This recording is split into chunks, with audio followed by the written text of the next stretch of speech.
Agora são 8h04. Vamos para a análise política, conjuntura. Olha só, quem vem hoje aqui no nosso jornal é o Francisco Fonseca, professor de Ciência Política da Fundação Getúlio Vargas de São Paulo e PUC, também de São Paulo. Olá, Chico, bom dia.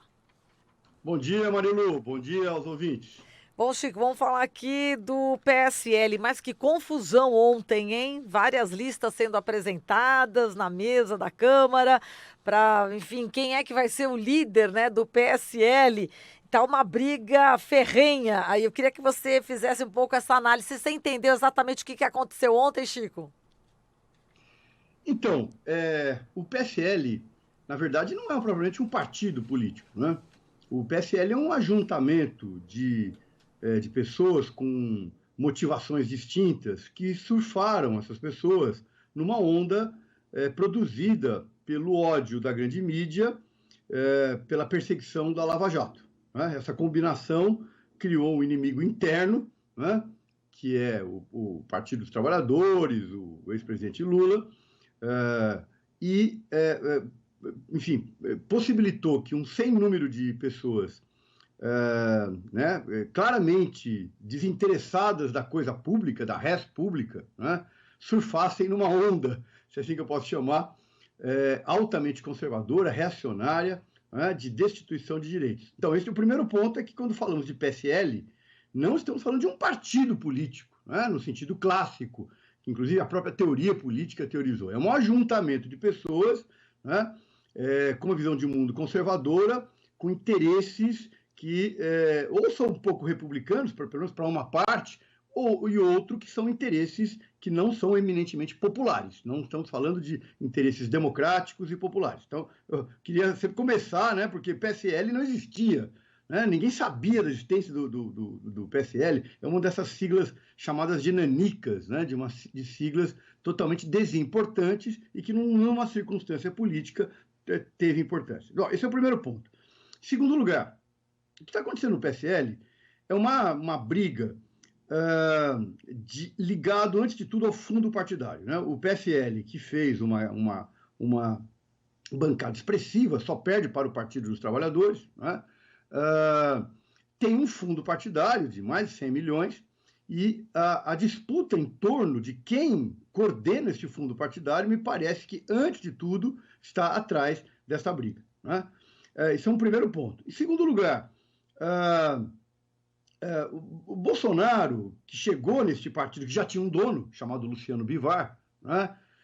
Como é o seu estilo, chegou depois e quer ser o dono da sigla, né? E aí, evidentemente, que o Luciano Bivar também não gostou dessa história, né? E isso produziu um racha literalmente violento, né? Nas hostes, nos parlamentares do PSL. Acho que há mais do que isso também. Toda crise é uma crise complexa. Há interesses muito diversos dentro do PSL e que, repito, não são nada populares, né? O PSL não tem nenhum interesse popular.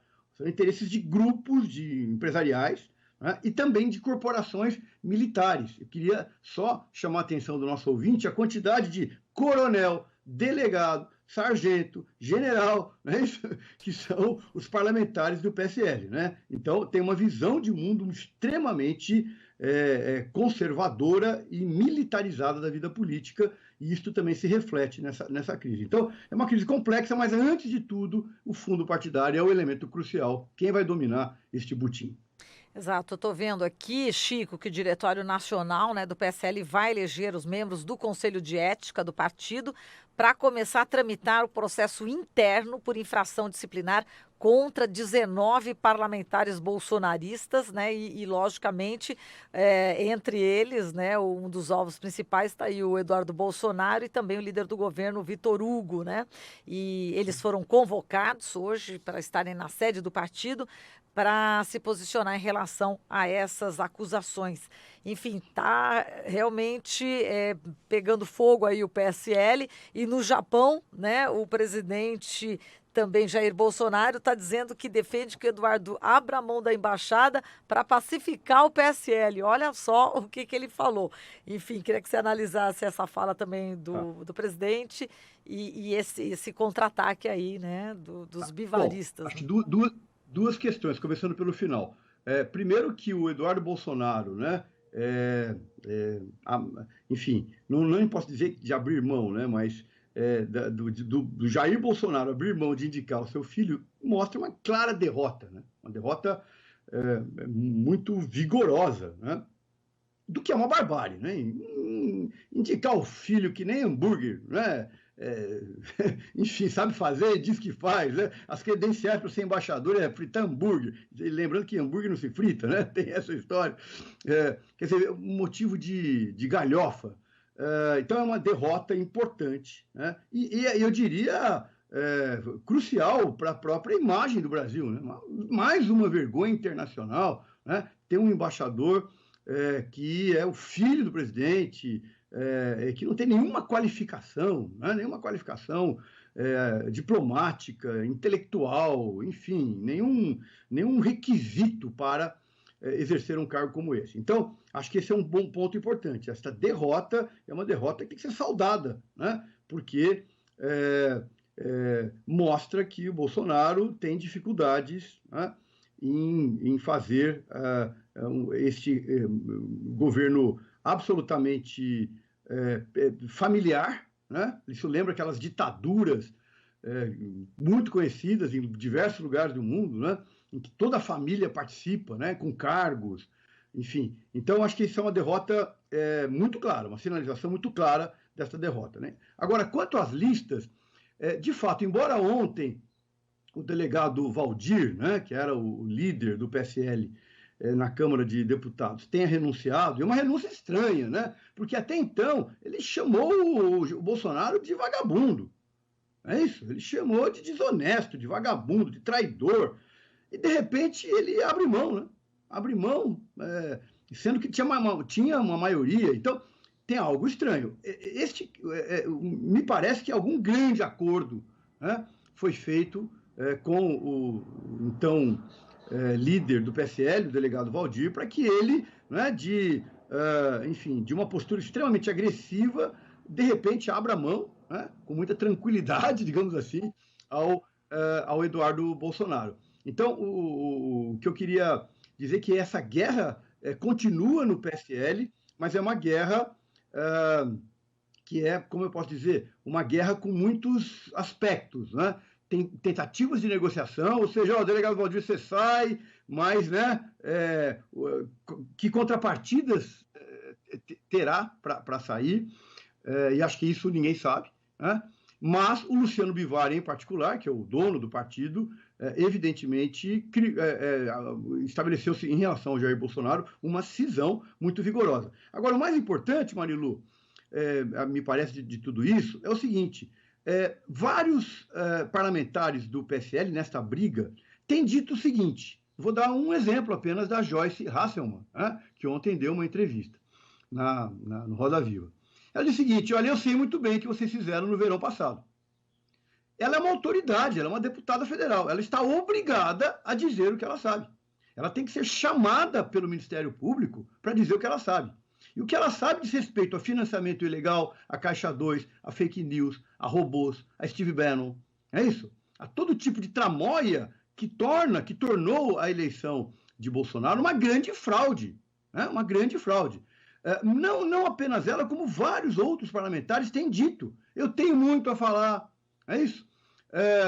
Eu sei o que aconteceu. Então, acho que, no fundo, para a cidadania no Brasil, o que nos interessa é o seguinte: estes parlamentares precisam falar, estão obrigados a falar, né? Sob pena de perderem o mandato. Acho que aí nós vamos ter que ver se as instituições, o próprio Conselho de Ética da Câmara de Deputados, o Ministério Público, né, o Tribunal Superior Eleitoral, essas instituições, né, precisam ser questionadas, porque é uma grande responsabilidade o que está acontecendo no Brasil, né? É uma direita completamente sem pudor, né, e que precisa ser questionado. Eu acho que esse me parece que o resultado líquido desta crise, fundamentalmente, é este ponto.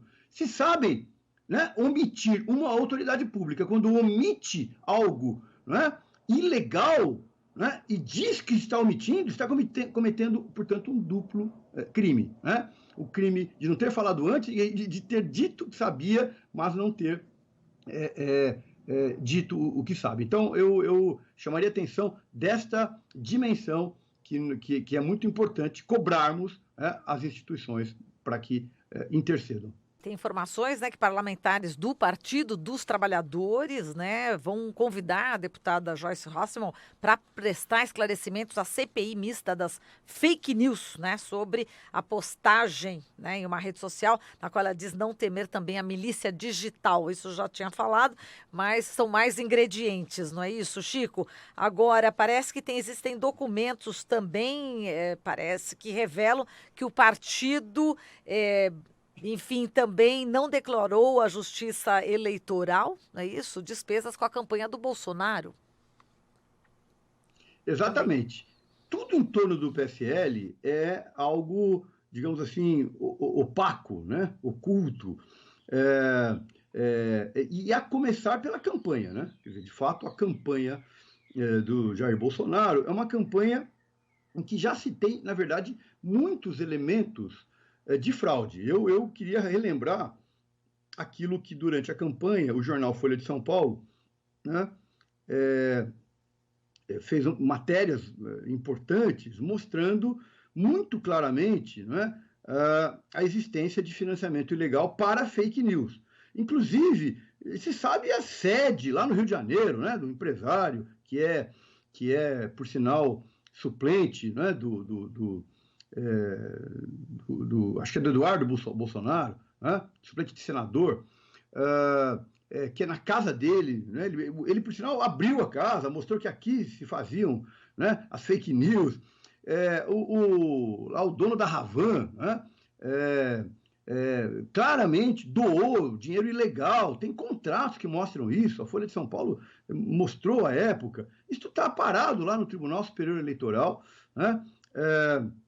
E é algo que tem que ser destravado, porque eu já tive a oportunidade de dizer aqui que nós temos todos os elementos para a cassação da chapa Bolsonaro-Mourão. Né? É uma chapa de caixa 2, é uma chapa de fato de estabelecimento que é muito mais do que fake news, é quase aquilo que nós chamamos hoje de uma pós-verdade. Né? Criaram uma realidade virtual baseada em Big Data, baseada nos algoritmos, né? em que cruzados, inclusive capturados de maneira ilegal, produziram um massacre de contra-informação, dessa pós-verdade, desse conjunto de mentiras que criaram uma realidade paralela para grupos vulneráveis de brasileiros. Né? As pessoas mais pobres, aqueles que mais necessitam de políticas públicas, foram atacados maciçamente por robôs, né, criando um conjunto de mentiras sobre a candidatura Haddad naquele momento, sobre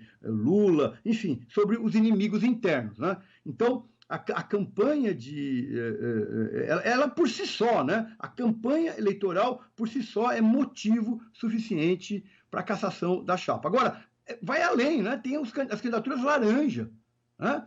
Do ministro do turismo, não é isso? E de tantos outros. Quer dizer, isso tudo já as próprias mulheres, algumas delas pelo menos, que se candidataram, né? Como laranjas, literalmente, né? Já disseram, eu não me candidatei, passei o dinheiro, inclusive para a campanha do próprio Bolsonaro. Ou seja, há, portanto, um conjunto probatório, né, que o Tribunal Superior Eleitoral necessita urgentemente se debruçar para decidir o que fazer. Né? E há uma expectativa, e aqui não é para quem gosta ou não gosta de Bolsonaro, nós não estamos no campo, no terreno, né, das simpatias ou antipatias políticas e partidárias, mas no campo da democracia. A democracia tem regra. Né? E quem foge à regra tem que ser punido de acordo com as regras. Né? E nesse sentido está muito claro, eu repito, o conjunto probatório que está nas mãos do Tribunal Superior Eleitoral é suficiente para abrir um processo imediatamente, e este processo, pelo que eu li, pelo que eu conheço, é absolutamente claro o suficiente para a cassação da chapa Bolsonaro, Mourão e realização de novas eleições, porque é uma grande fraude, cada vez mais. O que o próprio o site Intercept tem nos mostrado, né? Quer dizer, que os procuradores, os promotores, os delegados da Polícia Federal, o Sérgio Moro, todos eles fizeram um grande conluio com a grande mídia, né? Quer dizer, um conluio de mentiras. A Lava Jato participa de tudo isso. Não é à toa que o Moro é ministro do Bolsonaro. Então, o PSL, claramente, que não é um partido, repito, é um ajuntamento de pessoas, grande parte delas com interesses inteiramente antipopulares, né? E sem qualquer interesse no mundo republicano, né? Precisa ser verificado de acordo com a lei, e o Tribunal Superior Eleitoral, a CPI a qual você se refere, das fake news, neste momento ocupa um papel central, e eu diria também o Ministério Público Eleitoral. Perfeito, tá certo, Chico. A gente agradece aqui a sua participação. Grande abraço para você. Até mais. Eu que agradeço. Um abraço. Falamos aqui com Francisco Fonseca, professor de Ciência Política da Fundação Getúlio Vargas de São Paulo e da PUC de São Paulo também.